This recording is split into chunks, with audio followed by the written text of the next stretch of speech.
Here we have with us Michael Goldzweig, and he is going to share with us his journey on 360 Art Drops YouTube channel. And feel free to subscribe to our content if you are interested in hearing more about artists and musicians and small business owners' journeys here. Okay, Michael Goldzweig, would you like to share with us how you got into art, when you got into art, those type of things?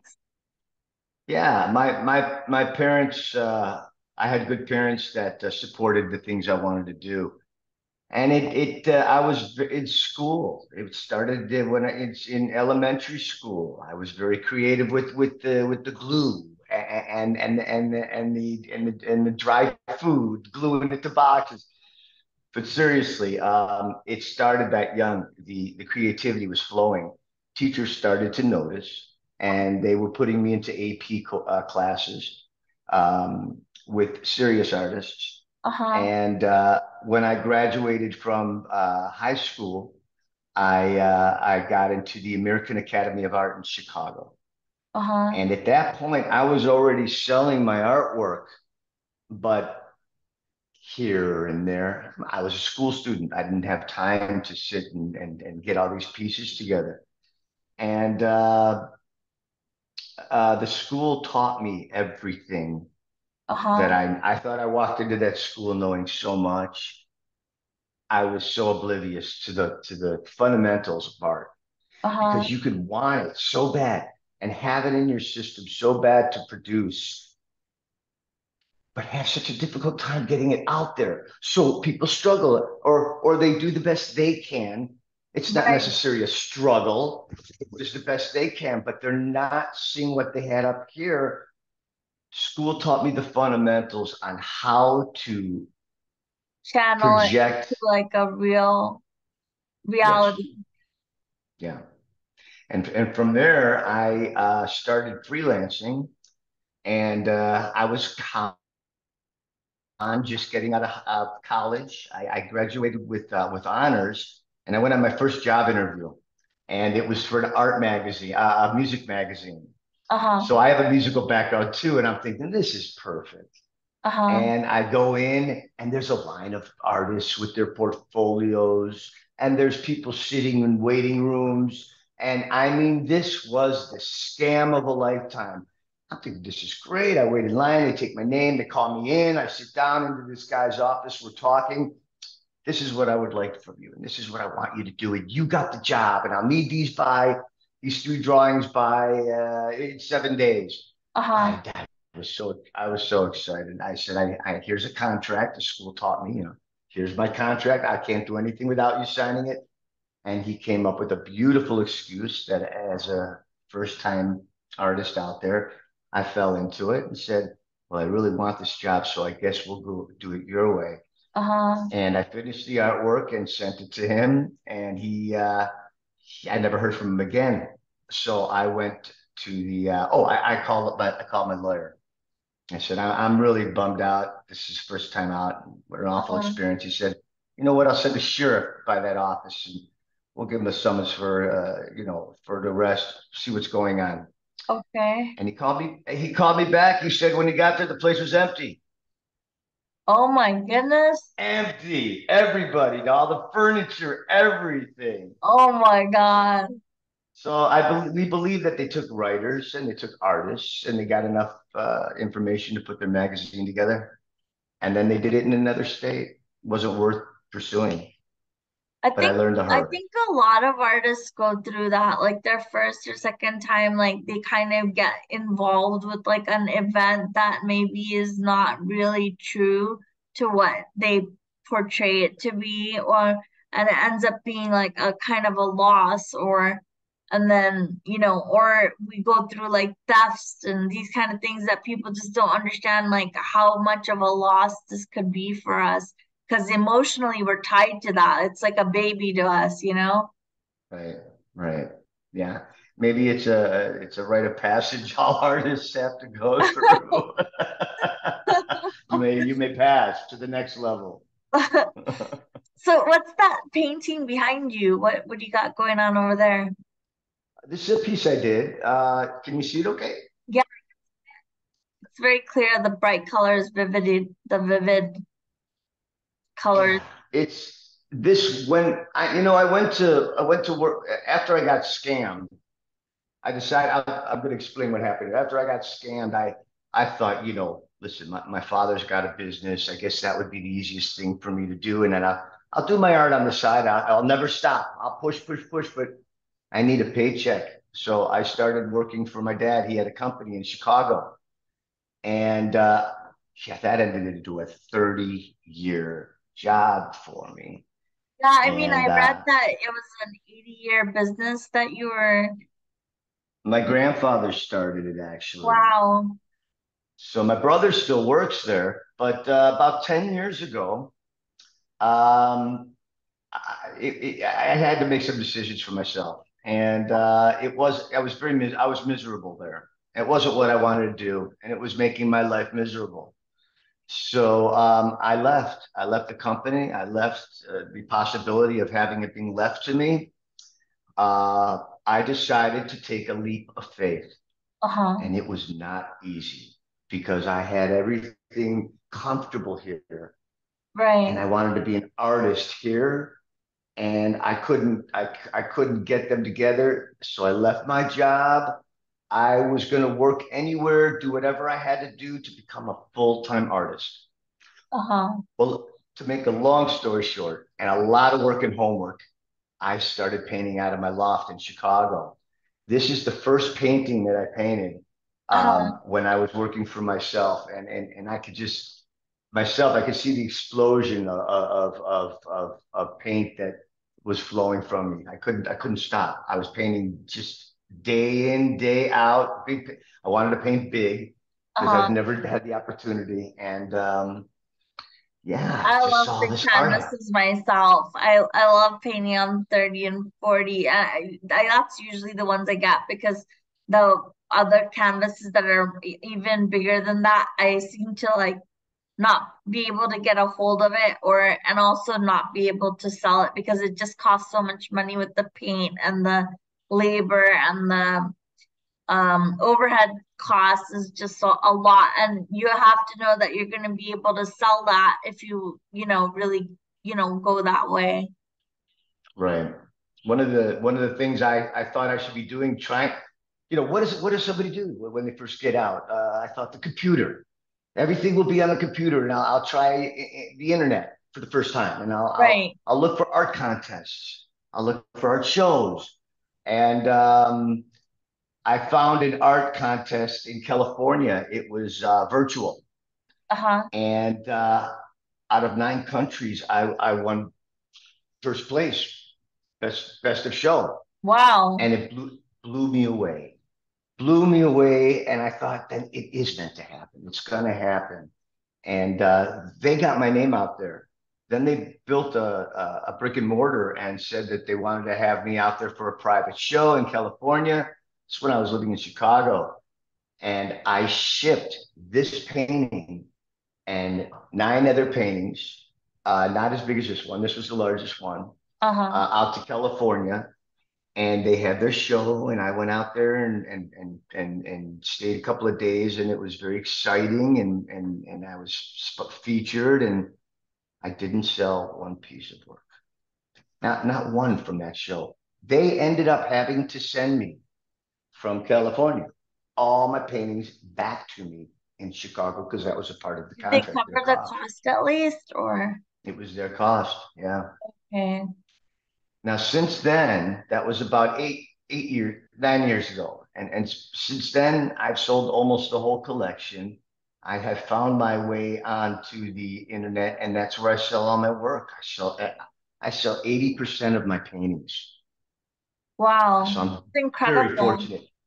Well, I found collectors. So there's a group of people out west where I now live actually, Uh-huh. and they collect my work. Some wonderful people. I have a handful of people, and some of the contests that I tried to enter. One was a museum, and it Uh-huh. said, "Show us your work, and then we'll put it on our page. And if the people that belong to the virtual museum like it, they'll buy the piece, we'll get a piece of it. And I thought, okay, must be one of the ways I get started.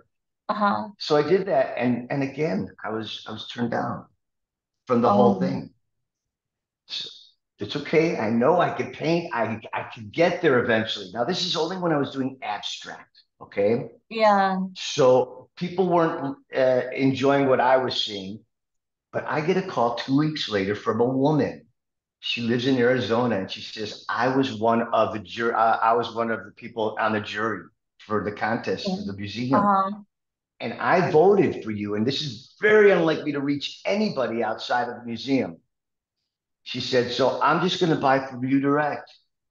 And she Okay. bought at least 5 paintings. One of them was a 3x6. And she's been a great customer. She's bought at least that many originals. She's bought copies. And this is what happens when people start to buy. Uh-huh. Uh, if you're lucky, I guess. I just got lucky. I met the right people. No, you had to keep trying. I mean, and that's like one of the morals of the story too, because I do abstract painting too, and you just have to keep at it. And for me right now, like the actual painting part of the process, I've kind of I I went through domestic violence 5 years ago, and then I kind of just Sorry. shut down, and I was, healing, and now I don't have like funds to like go ahead and keep going like the way that I was. And a lot of the paintings that I had before I had to strip. So now I'm just like, okay, what can I do that's creative where I don't spend any of my money or any money that I don't have? Sorry. It's okay. And I I understood. I realized I can do a podcast here and I can uplift other people and understand all the other different procedures that and failures that have got to people to success, um and just have fun with it and just and enjoy the process of just getting to know other people who are in our community. Well, And that's so wonderful. and I'd love to go back into painting, eventually. I've gotten a offer to paint at a mall, which is something different. I don't usually do live paintings. I tend to be introverted in the process. So yeah, What what what what what would you be doing at the mall? oh, the painting live. Oh, I see. Interesting. And I know I'm into abstract, like this is what I'm painting. Let me show you. It's not, it's a 16 by 20.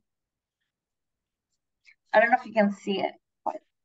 Wait. Got to put my glasses on for this. Oh, that's very good. I can't see the detail real well, but I see very nice. What's it called? Actually, I don't know if I've named it yet. I think I named it like fall or something, like, or spring, because the colors are I very. like the thick. I like the thick paint that you're using. Is that a palette knife you're using? Yeah, I'm using a palette knife. Beautiful, beautiful. I have very many different styles also when I paint. Like, I don't just stick to one style. That's great. So I like to see that in an artist because I see it so rarely.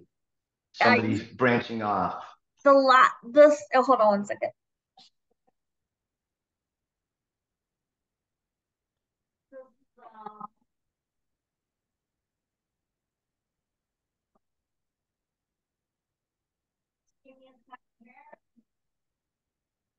This is one of the bigger ones I've done, and it's called Red Rose, abstract red rose, What, is this acrylics? acrylic pours, I'm sorry. acrylic pour, like I don't think I heard. you pour the paint, pour. I hear you now. Very nice. Is it acrylic pour though? Yeah, yeah. Like I already Yeah, poured the whole thing, just like and mixed it up and then let it dry a little and then pour over it. that's fun to do. I love That's that. real fun. But Yeah. then you get into it and you start taking your arm and flashing the paint across the room and throwing it and it's almost that whatever lands on your canvas was meant to be there. And Yeah. then when you begin to trust yourself that way and have confidence in that, you'll just start throwing and doing, and you'll see it start to paint itself. You'll see it in front of you, and you'll just take over from what was meant to It's like a be. flow of imagination. I used to have a basement to paint in, but now, I mean, there's no way I could do this in the rental house that we are in right now. But I also wanted to ask you, I read that you went from, getting art in Cracker Jack boxes. I remember those Cracker Jack boxes, all the way, Yeah. all the way to doing art in Home Alone 2 All and the way to Transformers, what? all the way to doing art for Home Alone 2 and Transformers 3. And I was just wondering, what was your thought process, when you first started, and how did you transform into Transformers 3? Or Okay, your your so when evolution. I was at the American Academy of Art, when I was at the American Academy of Art, um, they had a board up on the wall with jobs, so you Uh-huh. could get started early, a little freelance job. If you fit, that's actually where I got the job where I was scammed. So they weren't happy about that. Oh no. But yeah, um, I saw an ad for some artwork. It didn't say it was from Cracker Jacks. So when I called them, I was surprised to hear that's who it was. And I ended up doing 51 colored pictures for their toys. Oh For wow. the little things you move around, or the tattoos you put on your arms, the Oh stick yeah, yeah. tattoos. Because that's what was out when I was at that age. I So, know. I remember when I was young, I used to love those Cracker Jack oh boxes with the, yeah. yeah, So it was fun to then be involved in it coming, and it was for me to come up with them. So I was doing simple things, clowns and umbrellas and whatever you could fit into a little toy. But yeah, it was an interesting experience to get that kind of exposure. The most definitely. what When I started working for my dad, it's a sign company. So in the sign business, there's bending neon glass, Uh-huh. there's painting, there's design of the signage.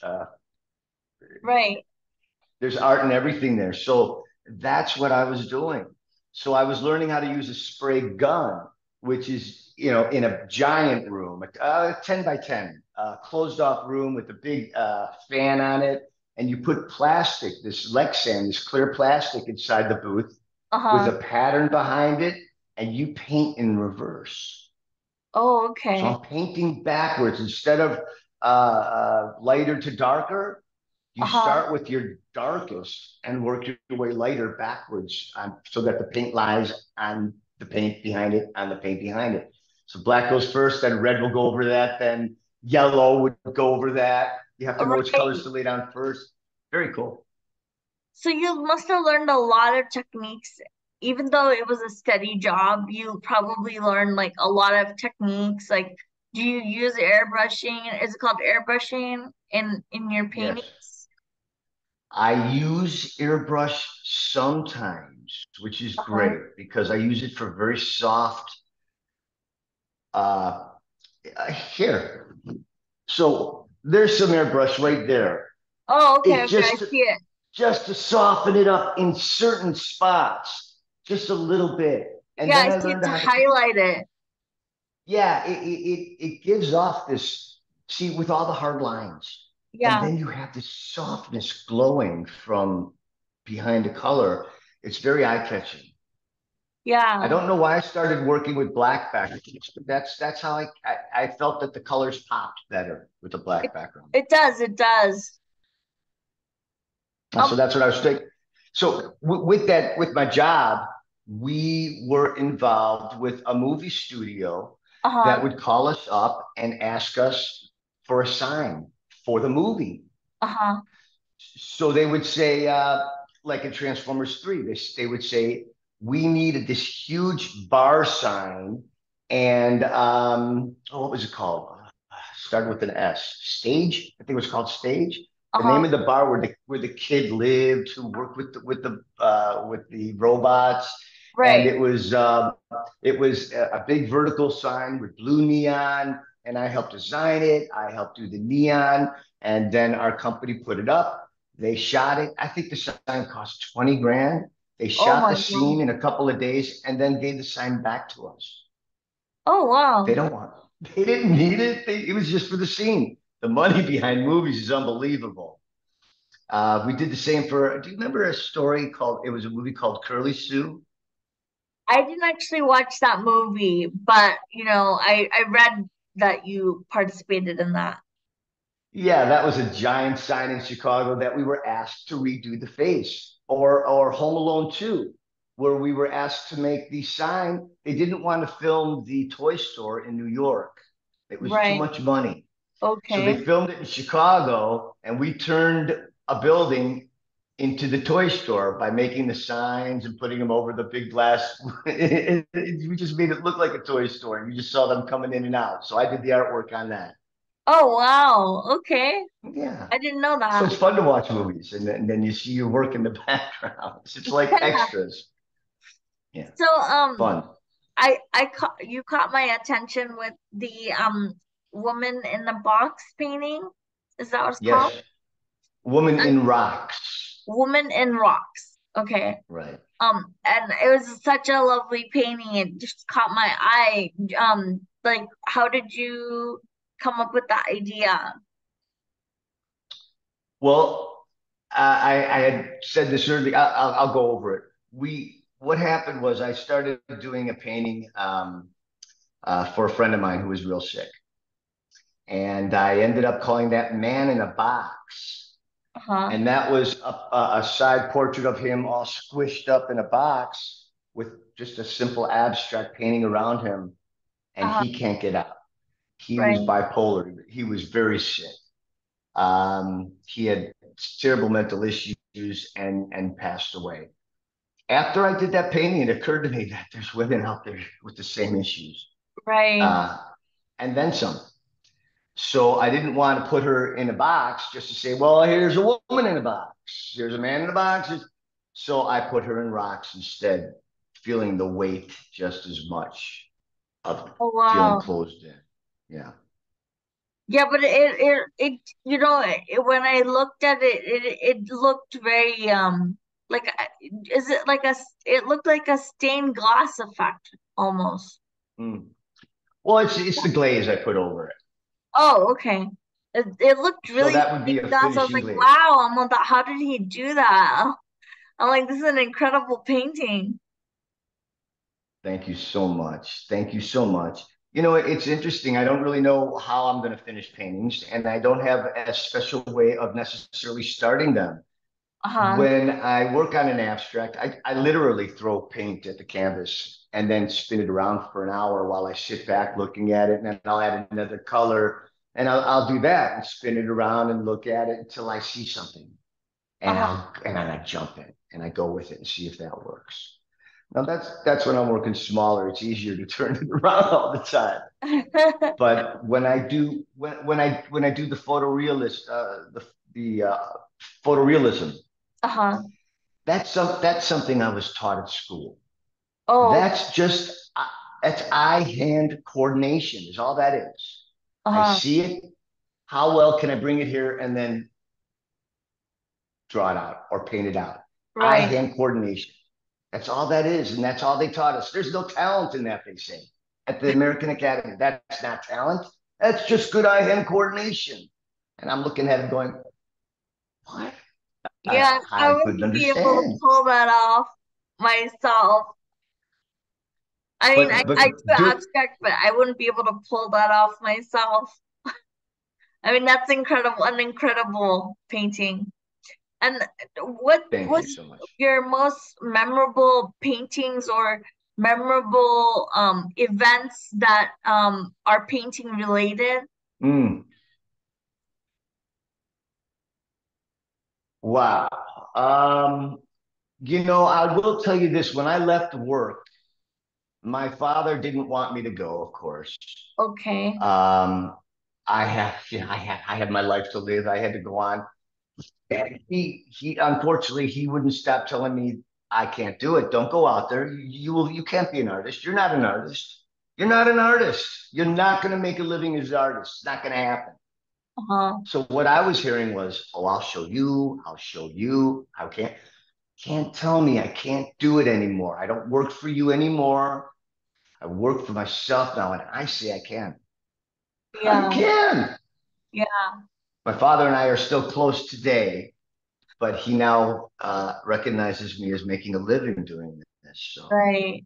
it's nice to have that happen. To show somebody that it's just It not as is easy as telling somebody they possible. can't do it. Yes, Yeah, it is possible. And like you have to keep checking base, with the people who tell you you can't, saying that you definitely can. Just, it's just steps towards there. And then your last step that you maybe give up on, that might be the step that you had to take to get there. never give up. I am telling anybody who's watching this, you can do it. How bad do you want it? Right. How do you actually want to take that leap of faith and put everything aside to spend all that time and give yourself 100%? Or you just want to dabble in it, sell some pieces when you can. That's great too. Whatever fulfills you as an artist. But to Right. be able, I feel so blessed just to be able to paint every day. Yeah. I get up, I paint every day out of my home. I have a studio here. I make my own hours now. It's it's a dream come true. And I honestly believe in my heart. Anybody could, if I did it, anybody can do it. So that's You just your have to find advice out to somebody where. who's starting out, is just to not give up and just keep on going.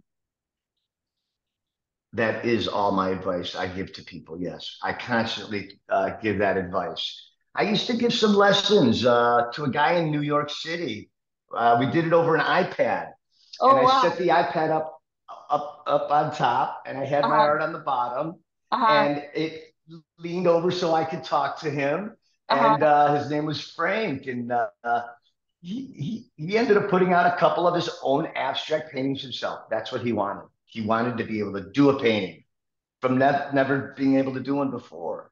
Uh-huh. And it was interesting the way he did that. I had him work on abstracts, and then Uh-huh. I took it on from the screen, Uh-huh. and the whole piece didn't make up an abstract.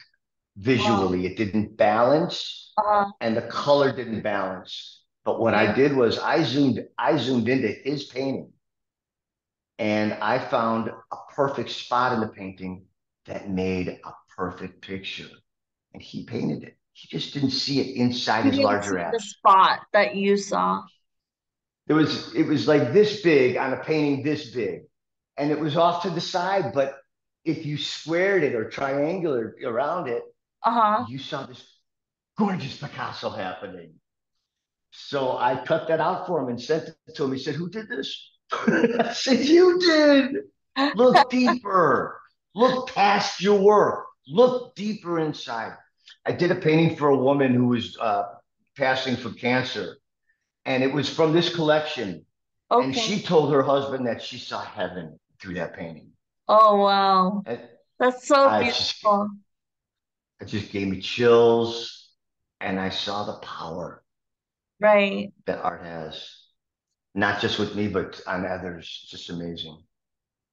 What would you say your biggest challenge was? Do you think it was leaving your family business, or was it when you were younger, or um how do you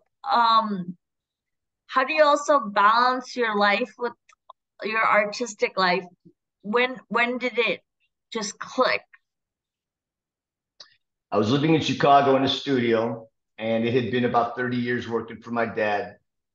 And I started seeing that as the rest of my future. And my dad kept saying, "Listen, when you're 70 and you retire, then you'll paint." And I thought, well, I want to lift up big canvas now when I'm young. and I want to have the strength Right. to paint with my energy now, not when I'm 70. And I talked to a lot of people. I sat down with some very close friends that, life is short Right. and we are only here for a certain amount of time. Um, just do the best you can. That'll help you mentally so much. Just to know you tried it, just to know you did the best you can. It's okay if you want to give up. That's Yeah. okay.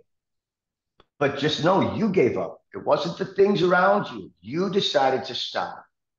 So what it takes is for me, 7 hours a day of painting, 7 days a week. Uh-huh. Um, when it's time to stop or take a vacation or something, I just do it whenever I want because I work for myself. Right. But I have a hard time not being around, being able to create for too long. It's affected me even. I have a hard time now going out into the world so much because I paint here all day alone by myself for so many years. It's Yeah, and that interesting. introverted style is like it's very great because you can just get in your own world and that put on some music you like and just enjoy the hell out of it, you know? That's the best part about it. I can it's you put some music on like you said and lose yourself. It's the best way for me to meditate. I Right. consider all my painting time meditation until I get frustrated and then I pop right out of it. We all get frustrated. So, now where you at, have you ever dabbled in digital arts or people who tend to do fine art, they don't want to mix another medium. They say I'm a fine artist. For me, like I've done a lot of different mediums. Where are you with that? I found that personally, as far as mediums are concerned, I found acrylic to be the best for me. I found acrylic worked with me as well as I started working with it. And we became a Uh, team, acrylics and I. right, Oil's not so great, watercolor's not so great, but I could do in acrylics what you might consider looks like oil or watercolor. right. Um, I have not gone on the computer and dabbled with computer art. I believe a lot of people when that first came out thought that's not art, that's cheating. Yeah, It's yeah. total creation. It's creation Right, with the things there for you, the tools there for you to use. right, right. But to me, it's not enough. It's not as Not fulfilling, so I enough. don't dabble. Yeah, I hear you. I mean, I do some digital art when I run out of materials, but that tangible feeling, you can never get that from the digital realm. Right? Definitely would like to learn more about everything, but that tangible sense you definitely can't replace. No, no, and that goes deep. And I've done I do I like acrylics a lot too, but I also like paint knives with oil on like a wooden board. You do Oh, have to interesting. wait for it to dry and all that, but Yeah. I love using the knives with the oil, it's such a rich color on on wooden boards or even Very cool. yeah, it's fun, but I haven't done a lot of that. Are you showing your work on just? Do you have a website or is it just on your creative page? I On do. I had a website, but it went down because of finances and all. But I have Facebook, Archrays, ARCHRAYZ, and I kind of stopped putting stuff on there. Right now, I'm focused on this podcast project and on my health, just like working out a lot, which is strange because a lot of artists don't like to work out. I mean, personally, I didn't have a thing going for it, but now I'm just, it's getting my metabolism running and endorphins going. so that I keep my spirits up to when I get to do my art again. Beautiful. I hope that happens real soon for you. Yeah. Yeah. So, I don't but know. I don't it know was how you can stop. Just I stop. I don't know. yeah, it is tough. But it's just it's for me, that's a process now that I'm kind of muddling through to get back to another spot. Excellent. Excellent. And good luck Just on your kind of like journey. you had to do your father's business until you could say, I'm ready and I'm confident that this is gonna happen now. Yes, there was no question. And I'll tell you, it's the best thing I've ever done for myself in Right. life. It's the I best mean, you thing I've were ever so done. brave to do that. You were so brave at that moment. Thank you. It was literally jumping off of a cliff. I was leaving everything. And Yeah. I said, I'll do anything out there to be able to come home and paint for the rest of the day or for the rest of the night. And I just had to see. How do you know if you don't see? Do you Yeah, you really want to have go to. through life constantly saying to yourself, I wonder if I put all my time into it, would I have been better? Would I have been good?